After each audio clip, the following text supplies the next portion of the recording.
बिस्मिल्लाहिर्रहमानिर्रहीम। अस्सलाम वालेकुम। उम्मुल मोमिनीन हज़रत आयशा सिद्दीक़ा रज़ियल्लाहु तआला अन्हा ने फरमाया कि एक औरत हुज़ूर सल्लल्लाहु अलैहि वसल्लम के पास आई।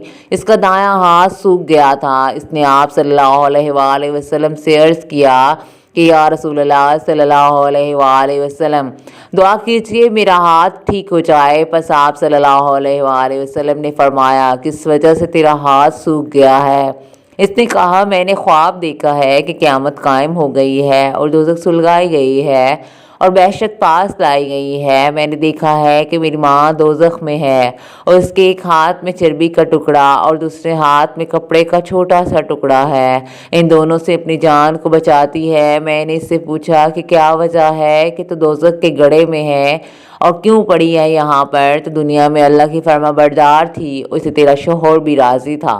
तो इसने कहा, मेरी बेटी मैं दुनिया में बखील थी और ये मकाम बखीलों के लिए है। फिर अपनी माँ से कहा कि तेरे हाथ में चर्बी और कपड़े का टुकड़ा क्यों है? इसने कहा, इन्हीं दोनों की वजह से मेरी जान बची है जो मैंने दुनिया में अल्लाह के लिए दिए थे।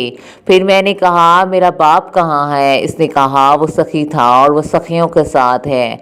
फिर मैं जन्नत में आई और अपने बाप को हौज़ के किनारे खड़ा हुआ देखा जो लोगों को पानी पिला रहा था। मैंने अपने बाप से कहा, मेरी माँ अल्लाह ताला की फरमाबरदार औरत थी, तू भी इससे राज़ी था, तो वो दोज़ख में जल रही है और सख्त प्यासी है, तो लोगों को हुज़ूर सल्लल्लाहु अलैहि वसल्लम से हौज़ पानी पिला रहा है, बस इसको भी पानी का एक घूंट पिला दो। इसने कहा, ऐ मेरी बेटी, अल्लाह ताला ने गुनहगार बखीलों पर हज़रत मोहम्मद सल्लल्लाहु अलैहि वसल्लम के हौज़ का पानी हराम किया है, तो इसके बाद मैंने अपने बाप की इजाज़त के बग़ैर पानी का एक प्याला अपनी प्यासी माँ को पिलाया। तो मैंने एक आवाज़ सुनी कि कोई कह रहा है कि अल्लाह ताला तेरे हाथ को खुश्क कर दे, क्योंकि तूने गुनहगार बखील को हज़रत मोहम्मद सल्लल्लाहु अलैहि वसल्लम के हौज़ से पानी पिलाया।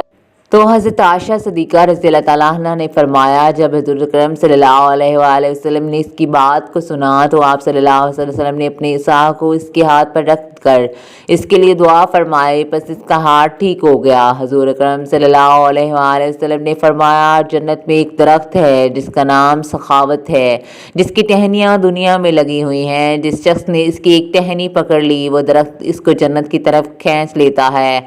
इसी तरह बखल एक दोज़ख है जो कि दोज़ख में उगा हुआ है और इसकी शाखें भी दुनिया में झुकी हुई हैं। जिस शख्स ने एक शाख पकड़ ली वो शाख उसको दोज़ख की तरफ खींच कर ले जाएगी।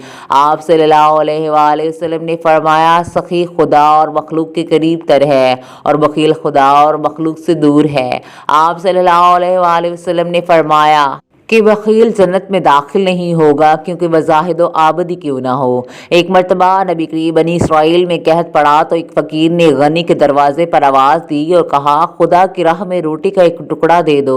तो गनी के घर से एक लड़की निकली और इसको एक गर्म रोटी दी। जब मालदार बखील घर पर आया तो गुस्से की वजह से इसने बूढ़ लड़की का एक हाथ काट डाला। चनाचा चंद दिनों बाद वो मालदार मोहताज होकर मर गया और वो लड़की दर बदर मांगती फिरती थी, रोज़ थी और वो नहायत हसीनो जमील थी। एक रोज़ इस सखी के दरवाजे पर आ गई। सखी की माँ घर से निकली और इसकी हुस्न जमाल को देखकर इसको अंदर ले गई और अपने बेटे से इसकी शादी का इरादा किया। और जब इसकी शादी हो गई तो इसने रात के वक़्त इसके आगे दस्तरख्वां बिछाया।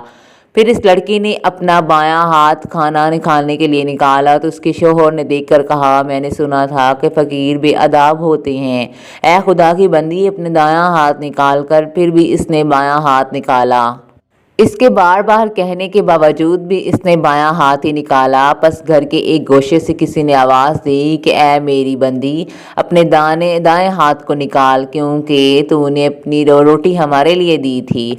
हम तुझको तेरा हाथ ज़रूर देंगे। बस इसका दायां हाथ ठीक हो गया। ये अल्लाह ताला की कुदरत है।